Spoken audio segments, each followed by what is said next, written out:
যখন তুমি বিচার করবে, বিশ্বনবীকে উদ্দেশ্য করে অ্যাড্রেস করে বললেন, নবী হে, ইহুদিরা কোনো বিষয়ে মীমাংসার জন্য যদি আপনার দরবারে আসে, যদি বিচার করতে হয়, খবরদার অবিচার করবেন না। ফয়সালা যেটা করবেন কিসতের সাথে করবেন, ন্যায় পরায়ণতার সাথে করবেন, কারণ ইন্নাল্লাহা ইউহিব্বুল মুকসিতিন, নিশ্চয় আল্লাহ রাব্বুল ইজ্জাত ন্যায় পরায়ণশীলদেরকে বড্ড ভালোবাসেন। সুবহানাল্লাহ বলেন।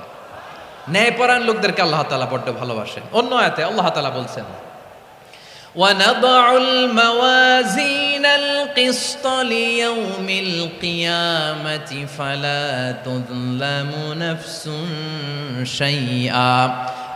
আমি কিয়ামতের দিন ন্যায় পরায়ণতার মানদণ্ড স্থাপন করব, যেটাকে আমরা মিজানের পাল্লা বলি।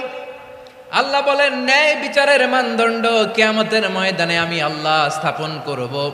সেদিন কারো প্রতি বিন্দু পরিমাণ, এক চুল পরিমাণ অবিচার করা হবে না, কোনো অবিচার করা হবে না। সেদিন সুশাসন হবে, সুবিচার হবে, ন্যায় পরায়ণতার সাথে বিচার হবে। আওয়াজ করে পড়েন আল্লাহু আকবার।